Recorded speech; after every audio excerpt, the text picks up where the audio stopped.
Have you ever witnessed a single heart-stopping moment that changes everything? In this story, that moment arrives when a determined teenage girl locks eyes with a raging stallion named Midnight, and in a matter of moments, turns chaos into calm. Her secret lies not in brute force, but in a quiet empathy that resonates with the animal spirit. Yet this is only the tip of an astonishing journey, stretching from small-town fairs to conservation camps half a world away. Curious to find out how a simple act of understanding transforms not just one horse, but reshapes the entire world of animal training? Stick around until the end to uncover the full tale. Every dramatic turn, every heartwarming rescue, and every piece of hard-won wisdom. And if you enjoy stories that inspire, don't forget to subscribe to our channel. Your support helps us share more uplifting tales that prove hope and compassion can conquer even the wildest challenges. The annual Redwood Horse Fair, held every summer in a tucked-away Montana township, was a tapestry of tradition and excitement. Families, ranch owners, and enthusiasts arrived in caravans, their trailers and trucks kicking up clouds of dust that spiraled into the crisp mountain air. Vendors along the main path sold handcrafted bridles, leather boots, and local delicacies like honey-infused jerky, while children ran around the fairgrounds with cotton candy in their hands. The entire place buzzed with anticipation. Some came to buy or sell horses, others came to show off the skill of their prized stallions and mares. It was here that a 16-year-old girl named Felicity Rhodes found herself drawn, as if by an invisible tether, to a black stallion thrashing wildly in a makeshift wooden corral. Felicity had always possessed an uncanny ability to connect with horses. Since she was a little girl, her father Ray had marveled at how animals seemed to respond to her calm presence. One evening after Felicity turned 12, she had transformed their jittery mare Pearl into the most serene horse on the ranch just by talking softly and maintaining unwavering patience. At first, neighbors dismissed Felicity's success as a fluke, but as she continued to work her quiet magic with other skittish horses, her reputation grew. Whispers circulated around Redwood. She's got a special gift. On that particular day of the Redwood Horse Fair, Felicity and Ray meandered between stalls featuring majestic paints and muscular quarter horses. But Felicity's gaze always drifted back to the black stallion in the corral. She sensed a storm swirling beneath his shiny coat, a restlessness that came from something deeper than mere temperament. This powerful horse stomped and snorted, occasionally rearing up in defiance. Nearby stood his owner, Travis Price, a veteran rancher who looked both exhausted and exasperated. Dust caked Travis's boots, and frustration lined his face as he hollered to the onlookers, "Anyone feeling brave enough to give Midnight a try?" Ray, catching the flicker in Felicity's eyes, sighed in resignation. He recognized that gleam. It appeared whenever she crossed paths with a troubled or misunderstood horse. "Honey," he began, placing a firm but affectionate hand on her shoulder, "are you sure you want to go near that one?" His voice contained the protective note of a father who had watched Felicity conquer many challenges, but still worried for her safety. Felicity's chest tightened with equal parts fear and determination. She didn't see a demon, as others called him. Instead, she sensed a creature burdened by distrust, perhaps scarred by experiences no one else knew. "I need to try, Dad," she said softly, eyes never leaving Midnight, who was now pacing furiously in the dusty enclosure. Ray exhaled, nodding. He trusted his daughter's instincts. Over the years, she had proved time and again that her empathy for animals wasn't simply an adolescent whim, but a genuine, unexplainable bond. As the day's events unfolded, a circle of fairgoers gathered around the corral. Some were curious, others deeply skeptical. In the center stood Felicity, unafraid of the massive stallion pawing the ground. Even as her heart thundered, she sensed something calling her to step inside that ring of dust and uncertainty. Clutching the weathered corral fence, Felicity studied Midnight intently. The stallion's sleek black mane, tangled with bits of straw, whipped around as if propelled by his irritation. Each stomp of his hoof raised a puff of dirt, and his eyes burned with a challenge. "Try me if you dare." While many in Redwood had attempted to break him, not a single person had succeeded. Travis Price was now at the end of his rope, quite literally. He stood near the gate, holding the thick lead attached to Midnight's halter, looking for any taker bold enough to make an offer, or simply ride the horse without getting thrown. Over the years, Felicity had learned a crucial lesson. Horses communicate through subtle gestures, flicks of the ears, tension in the muscles, shifts in breathing. What people often labeled as defiance or wildness was sometimes just confusion or fear. She recalled how, as a child, she had coaxed Pearl back into the barn after a thunderstorm by sitting silently beside her in the mud, humming lullabies. That night, Pearl eventually nudged Felicity's shoulder in silent acceptance. Felicity believed that every horse had a story, and Midnight's story, though untold, was likely laden with hardships. When Travis realized the quiet teenage girl was stepping forward, he blinked in surprise. "Little lady," he began, voice tinged with doubt, "I've seen plenty of folks get a bruised tailbone or worse trying to break this fella. You think you can manage him?" A murmur ran through the crowd. Who was this girl who thought she could succeed where seasoned ranchers had failed? Some spectators smirked, others grew wide-eyed, recalling Felicity's rumored talents. Ray edged closer, ready to step in if things went awry. He offered one last cautionary look. "Just be careful," he said gently. Felicity nodded, inhaling slowly. She glanced around at the sea of faces, ranch hands who had battled their share of spirited horses, families with children perched on shoulders, and even a few jaded old-timers betting under their breath that the girl would land face first in the dirt. Stepping into the enclosure, Felicity could almost feel the collective breath of the crowd hitch in anticipation. Midnight tossed his head, ears pinned back. She could read his posture, tense, ready to bolt or buck at the slightest provocation. Felicity approached at an angle rather than head-on, avoiding direct eye contact at first. She moved slowly, letting Midnight scent her presence without feeling cornered. The intensity in the air was palpable. Felicity was aware of every movement, the swish of Midnight's tail, the shifting of his weight, the soft scuffle of her boots in the sandy soil. Tiny seconds stretched into infinite moments as she extended her hand. Midnight's nostrils flared. He drew in her scent. Though his ears remained back, his hoof stomping slackened, if only by a fraction. Somewhere among the hushed crowd, a young man named Mason Reeves angled his phone camera through a gap in the fence. A local blogger and videographer, Mason was always sniffing out a good story for his social media channels. He had a hunch that what was about to unfold would be worth capturing. Perhaps it would be a hilarious fail, or maybe, just maybe, a breathtaking display of horsemanship. Felicity stood close enough to feel the heat emanating from Midnight's powerful body. The stallion, though skittish, allowed her fingertips to brush against his neck.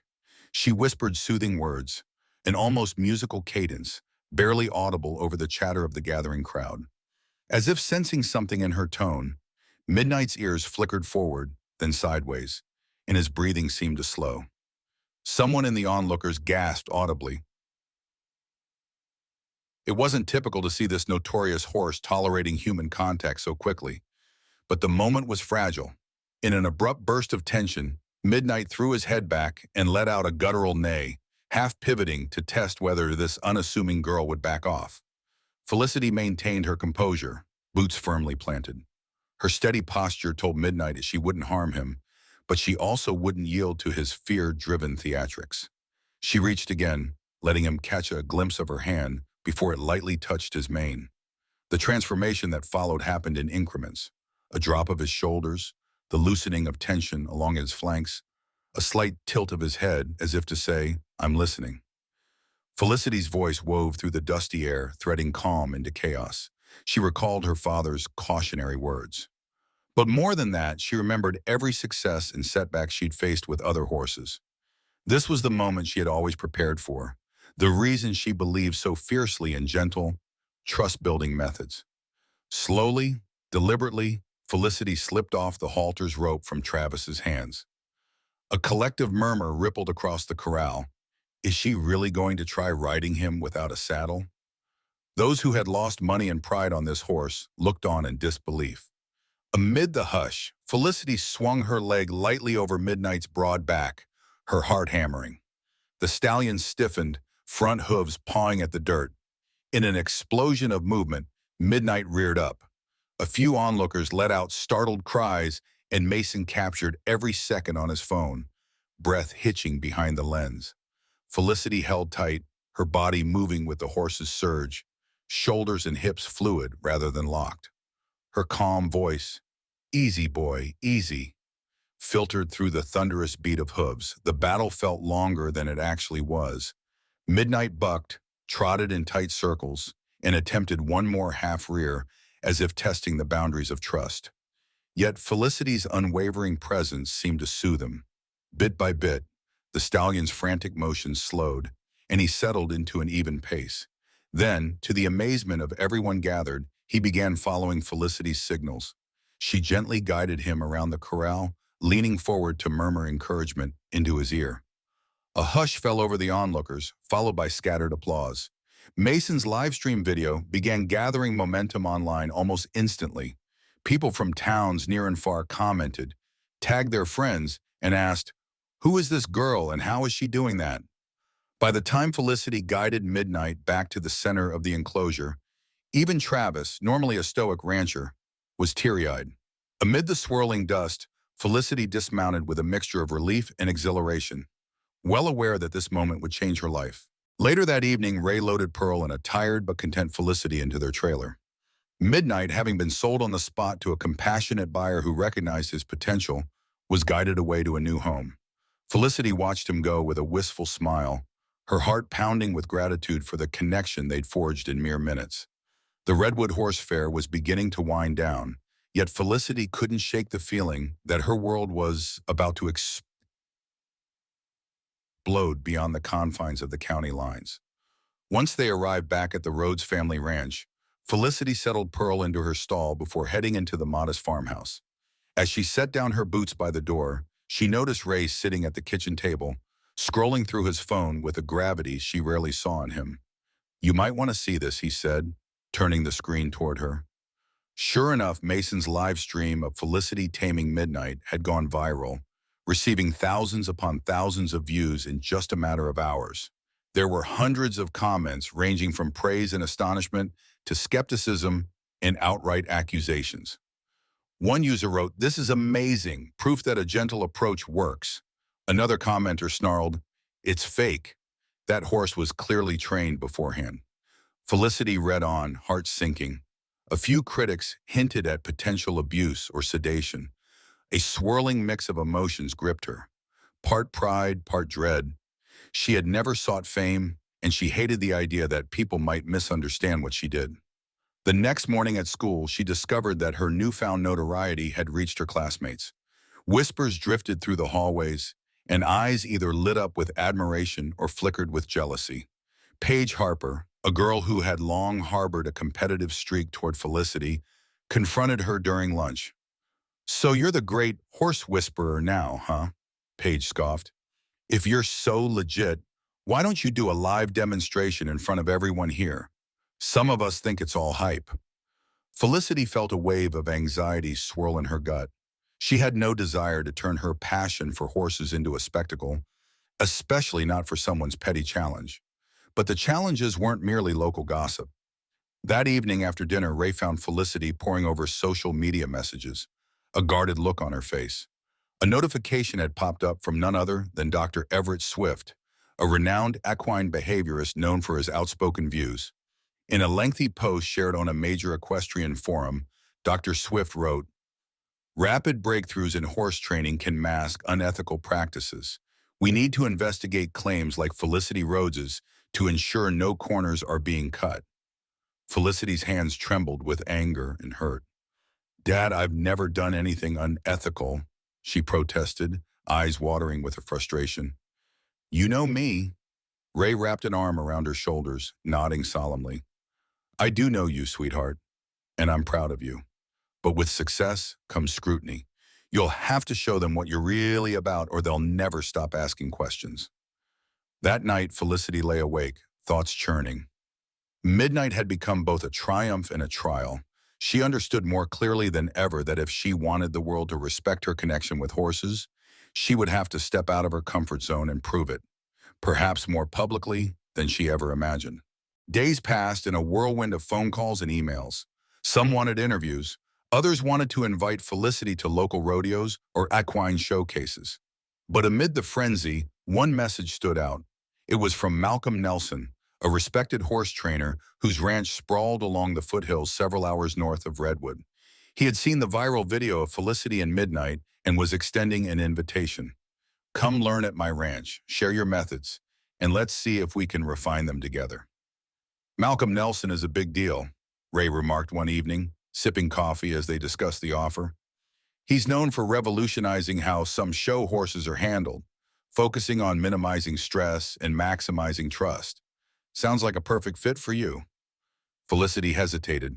She knew an opportunity to work with Malcolm might help her address the mounting skepticism, but she also felt uneasy about leaving her home, her father, and her beloved Pearl for an extended stay. Despite her apprehensions, Felicity found herself eager to learn from someone with Malcolm's expertise. A week later, she packed her duffel bag and loaded Pearl into the trailer, setting off in her father's old pickup truck. The journey took them along winding roads that led deeper into the mountainous regions, the scenery shifting from wide plains to rugged, tree-lined terrain. Felicity tried to settle her nerves by reminding herself that this was a necessary step if she wanted to grow. Arriving at Nelson's ranch felt like stepping into another world. The gates opened onto rolling pastures dotted with horses of every color, some trotting freely, others grazing in large, open paddocks. A crew of ranch hands worked diligently, calmly rotating feeding schedules and grooming sessions. In the center of it all stood a sprawling barn, flanked by a modest stable house and an outdoor arena. Malcolm himself emerged to greet them, his expression warm but focused. His handshake was firm, and his eyes seemed to appraise Felicity's confidence. "Welcome out," he said. "I've been hearing a lot about you, young lady. Let's see what we can accomplish." Felicity gave a polite nod, trying to swallow the lump of nerves. Ray, after helping unload Pearl, embraced his daughter and promised he'd return in a few weeks to check on her progress. During her first days at the ranch, Felicity observed Malcolm's training sessions. His approach bore similarities to her own: patience, kindness, and a refusal to force results. But he also introduced her to subtle cues and posture alignments, techniques that fine-tuned the bond between horse and handler. Under the watchful eyes of the ranch hands, Felicity practiced daily, forging deeper connections with each new horse she encountered. Still, the weight of the outside world lingered. Dr. Swift's critical article continued to circulate, fueling questions about whether Felicity's feats were genuine or orchestrated. Determined to push back against skepticism, Felicity worked even harder, grateful to have landed in a place where her instincts were not only validated, but honed to professional standards. While Felicity immersed herself in learning, a fresh wave of attention gathered steam online. Mason Reeves's viral video had reached audiences well beyond Montana. Overnight, Felicity found herself the subject of heated debates in horse enthusiast forums, animal welfare groups, and even mainstream news segments. Supporters hailed her as a new generation of horse whisperer, praising her gentle methods. Critics, aligned with Dr. Swift's concerns, insisted that taming a notoriously wild stallion within minutes was either unethical or staged. In the midst of this clamor, Felicity received an unexpected phone call from a prestigious equine expo organizer in California. They wanted her to perform a live demonstration, something akin to what she did with Midnight, on a similarly difficult horse before a large audience of trainers, veterinarians, and journalists. The event was scheduled to be live-streamed, ensuring the performance would be scrutinized by thousands, if not millions, of viewers around the globe. "It's a big risk," Malcolm cautioned her when she revealed the invitation. The two of them were in the barn, grooming a dapple gray mare. "If something goes wrong, it'll give your critics exactly what they want: ammunition to say you can't really do what you claim." Felicity's stomach fluttered. She had always loved working with horses for the sake of the connection itself, not for an audience's applause or scorn. But she also recognized that showing her approach live might be the only way to address lingering doubts. "I know," she replied, focusing on the mare's coat with slow, deliberate strokes. "But if I never show what I can do under pressure, people will keep questioning whether it's real. I want to prove that horses respond to empathy and patience, no matter the circumstances." Malcolm nodded, his weathered face reflecting both pride and concern. "Then I'll help you prepare." In the weeks leading up to the expo, Felicity trained meticulously. She worked with horses of various temperaments, some docile, some flighty, and some downright aggressive, each time refining her ability to remain calm, observant, and gentle. Malcolm offered pointers on reading body language more precisely, pointing out the minute flicker of a horse's ear or the subtle shift in its stance. Finally, the day of the demonstration arrived. The expo grounds in California were bustling with activity, rows of vendor booths, competition arenas, and demonstration rings packed with spectators. Cameras were positioned to broadcast every tilt of Felicity's head and every swish of the horse's tail. Backstage, she swallowed her nerves, reminding herself that this was about the horses, not about personal glory. The horse she'd be working with, a large, ornery bay gelding named Tornado, snorted restlessly in a holding pen. His owner, a veteran trainer with skepticism etched into every line on his face, warned her, "He's unpredictable, has tossed 3 riders this month." Felicity only nodded, stepping into the ring with a steady determination. She could sense the crowd's hush as the overhead microphones crackled to life, and the online view counter rose by the second. Her first movements were deliberate and slow, offering Tornado space, letting him see her approach from an angle rather than head-on. The hush in the crowd deepened, the suspense weighing heavily in the warm California air. The demonstration quickly became a spectacle of controlled tension and unfolding trust. Tornado pawed the arena dirt, ears swiveling with unease. Felicity remained composed, communicating through her stance and the quiet murmur of her voice. The crowd watched, transfixed, as the bay gelding tested her resolve with sudden head tosses and half rears, each potentially capable of dislodging a less aware handler. Yet, Felicity responded with no more than a gradual shift in her posture or the soft exhale of a calming phrase. As the minutes ticked by, the transformation was palpable. Tornado's frantic energy ebbed, replaced by a guarded curiosity. Inch by inch, Felicity approached him, extending the back of her hand for him to sniff. After a tense moment, Tornado allowed the contact and the crowd erupted in hushed applause. Felicity's heart pounded. This was the critical juncture, the point where horse and human decide whether to build or break the bond. Slowly, she ran her hand along Tornado's neck, and when she sensed his acceptance, she slipped off the halter rope. A murmur rippled through the audience. Why remove a safety measure? Felicity's reason was simple. She wanted the horse to choose her, not submit out of fear of the rope. Tornado stepped sideways, uncertain, but didn't bolt. Felicity breathed a silent prayer and mounted him bareback, the same way she had done with Midnight. Tornado bucked once. Felicity rode his movement, leaning into his powerful shoulders, her hands grasping only his mane. The gelding circled the arena, uncertain but not panicked.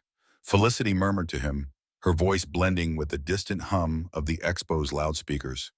Cameras zoomed in, capturing every flick of Tornado's ears, every subtle shift in Felicity's body. At last, Tornado slowed, his gait smoothing into a steady rhythm around the ring. The spectators, held hostage by their collective awe, burst into celebratory cheers. Felicity could hardly believe it herself. She dismounted, pressing her forehead lightly to the gelding's broad neck in gratitude.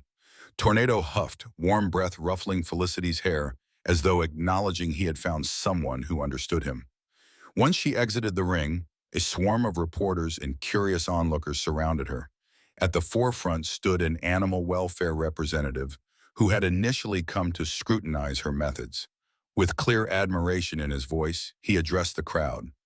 I've observed every step of Felicity's demonstration.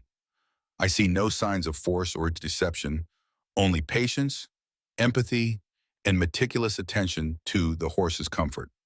This is the future of humane equine training. In the weeks that followed, Felicity's demonstration became the focal point of conversations in the equestrian world. Official statements praising her approach appeared in leading horse magazines, and the video from the expo racked up millions of views. Even Dr. Swift, who had been among her loudest critics, conceded in a pointed but softer follow-up article that her methods appeared kinder and safer than he had first assumed. However, his final note suggested a need for scientific validation. Without formal research, we can't be sure these results are reproducible in the long term. The call that set Felicity's next steps in motion came not from a rider or trainer, but from Dr. Tamsin Hammond, an esteemed animal behavior scientist at a major university. Dr. Hammond had followed Felicity's story since the viral video of her in Midnight. She reached out with a proposal that made Felicity's pulse quicken. Let's conduct a rigorous, controlled study to measure stress hormones in horses under your method compared to standard training approaches. If your results hold up, we'd be looking at a groundbreaking shift in equine science. Excited yet cautious, Felicity discussed the proposal with Malcolm over breakfast one morning at the ranch. They both recognized the significance. A peer-reviewed scientific study would either confirm Felicity's approach as truly humane or expose any flaws for the world to see. Confident in her genuine love for horses, Felicity agreed to collaborate, hoping to dispel any lingering doubts once and for all. Dr. Hammond arrived at Malcolm's ranch with a small team of graduate researchers, portable lab equipment, and a methodical plan. They would examine the cortisol levels, a primary stress indicator, in horses before, during, and after training sessions. Two groups of equines were assembled, one trained by Felicity's gentle, trust-based approach, and another by a more conventional method that involved firmer corrections and quicker escalation of pressure. The horses came from various backgrounds, ensuring the sample included both docile animals and more high-strung ones. At first, Felicity found the formal research process daunting. She was accustomed to listening to her instincts, to interpret a horse's flick of an ear or swish of a tail, rather than waiting for a researcher to record data points on a clipboard. Yet she soon realized that science offered something invaluable, a systematic way to prove that her empathy-driven techniques genuinely reduced equine stress. She began each training session as she always had, forging a calm environment, allowing each horse to decide when they were comfortable enough to progress. Researchers quietly observed from behind cameras and one-way mirrors set up in the barn. They recorded how often a horse displayed anxious behaviors, like stomping, tail swishing, or sudden rearing, and they monitored the animal's heart rates and cortisol levels through non-invasive sampling. When Felicity stepped into the pen, the difference was noticeable. After an initial period of tension, the horses typically began to relax, often lowering their heads and licking their lips, classic signs of reduced stress. Early data seemed to confirm Dr. Hammond's hypothesis. Horses trained by Felicity's methods had consistently lower cortisol spikes. Though the study was ongoing, the midpoint results were encouraging enough for Dr. Hammond to issue a preliminary statement. If these trends continue, we are looking at a revolutionary model for horse training, one that prioritizes psychological well-being without sacrificing performance. News of the research leaked, and soon journalists began calling. Animal welfare organizations expressed cautious optimism, and the online debate raged on. Some applauded Felicity's commitment to transparency. Others, clinging to old notions, argued that effective training required a firmer hand. Felicity, meanwhile, found validation in each horse's calmer eyes and relaxed muscles, convinced that trust, not fear, should be the guiding force in the human-animal relationship. Just as Felicity's research partnership with Dr. Hammond was hitting its stride, a plea for help arrived from an unexpected corner of the globe. A conservation group in Kenya had heard about her success in building trust with traumatized horses and wondered if her approach could be adapted to other large mammals, specifically elephants orphaned by poaching. Felicity's jaw dropped when she first read the request. She had never worked with elephants, but the group insisted her empathy-driven methods might offer a lifeline to young pachyderms struggling with the loss of their families. Though Felicity felt out of her depth, Malcolm urged her to consider the opportunity. "It's bigger than anything you've done so far," he said, leaning against the paddock fence where Felicity was taking a break. "But if anyone can help those elephants, it's you." The principles of trust and gentle communication should cross species lines. With Dr. Hammond's research well underway and the promise that her team could continue collecting data, Felicity decided to take the leap. Stepping onto Kenyan soil, Felicity was immediately struck by the vast landscape stretching toward the horizon. Warm, tawny grasses rippled under a scorching sun, and acacia trees dotted the plains. The conservation camp that hosted Felicity was located near a wildlife reserve, where elephants named Seifu and Munyai roamed under the watchful eye of rangers. Both elephants were young, each having lost their mothers to poachers. Their trauma manifested in constant vigilance. They never wandered far from cover, and reacted to sudden movements with raw panic. Felicity began by simply observing them. Elephants, she learned, grieve deeply, remembering losses in ways more complex than most other animals. Each day, she'd sit at a safe distance, letting Seifu and Munya decide if they wanted to approach. She spoke softly, sometimes just letting her presence do the talking. The older conservationists were skeptical. No one had ever tried such a passive, trust-building approach with orphaned elephants, especially not a foreign teenager. Progress was achingly slow. Unlike an anxious horse that might give a sign of trust within a few hours, these elephants had endured profound trauma. Felicity felt a pang in her chest each time Seifu flinched or Munya backed away, ears flapping in distress. She remembered nights in Montana when she had comforted a trembling foal, but this was an entirely new scale of emotion and intelligence. One dusty evening, a violent commotion shattered the camp's tranquility. Armed poachers stormed the perimeter, their sights set on the young elephants. Rangers scrambled to defend the camp, exchanging gunfire under the glow of the moon. In the chaos, Seifu became entangled in a crude snare designed to halt his escape. Heart pounding, Felicity grabbed bolt cutters and sprinted into the fray. The elephant bellowed in terror, thrashing in a tangle of wire. With trembling hands, Felicity approached, calling softly, "I'm here, I'm here." She could have been trampled if Seifu panicked, but in that moment, something in her voice reached him. He stilled just long enough for Felicity to clip the wire away. The aftermath of that night was a whirlwind of media coverage and emotional introspection. Journalists latched onto the dramatic tale of how Felicity, the so-called girl who tamed the impossible stallion, had risked her life to save an orphaned elephant. Footage of her kneeling beside Seifu's trembling form, coaxing him to remain calm while she clipped away the binding snare, circulated globally. But for Felicity, the real reward was seeing the fear fade from Seifu's eyes over the following days, replaced by a cautious glimmer of recognition. Upon returning to Montana, she found herself on the verge of a new chapter. With Malcolm's unwavering support and Dr. Hammond's ongoing research providing scientific credibility, Felicity decided to create a sanctuary and training center. Nestled in a sprawling valley near Redwood, the Evergreen Bridge Institute would focus on rehabilitating animals through empathy-based methods, offering a space for horses, elephants, and any other species in need of gentle guidance. Ray, brimming with pride, helped Felicity secure the land. Volunteers arrived in droves. Some were seasoned ranch hands drawn to her unique techniques, while others were inspired novices hoping to learn. The Institute's official opening was a community event like no other.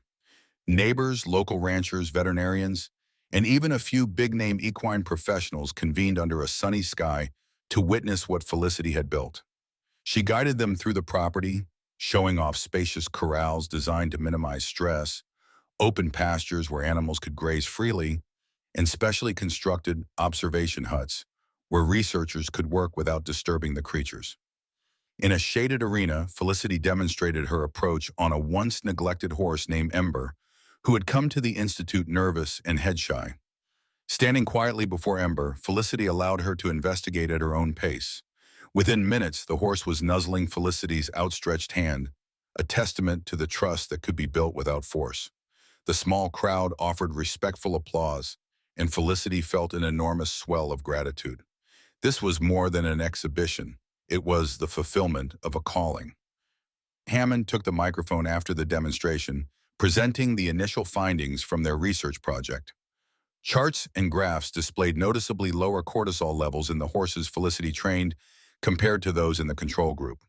This data, Dr. Hammond announced with excitement in her voice, clearly suggests that empathy-based training not only benefits the horse's mental well-being, but also appears to yield equal, if not superior, performance outcomes. What we're witnessing is the dawn of a new era in how we interact with and care for animals. Standing there, Felicity gazed across the crowd and caught sight of her father, tears glistening in his eyes. She remembered the moment, years ago, when she'd first soothed Pearl in the pen after a storm, marveling at the power of gentle reassurance. Now that empathy had expanded its reach from a nervous mare to rampaging stallions, and even orphaned elephants halfway around the world. The girl who once whispered to horses was now a beacon of change, Proof that true harmony between humans and animals blossoms when trust, respect, and patience guide every step. And so her story, though far from over, stood as an enduring testament to the transformative power of compassion. From one viral moment with Midnight to a groundbreaking collaboration in ethical animal care, this story reminds us that genuine empathy has the power to transform lives, both human and animal alike. By trusting her intuition and refusing to rely on force, our heroine creates an unbreakable bond with some of the world's most vulnerable creatures, revealing what can happen when respect takes center stage. Her journey isn't about showing off miraculous talent. It's about listening, learning, and growing through every success and setback. As we wrap up, let's celebrate all the hope and possibility woven into these moments of connection. Please feel free to share your thoughts in the comments. Has this story inspired you, challenged you, or changed the way you see our relationship with animals? Join the discussion below and let's keep this positive conversation going.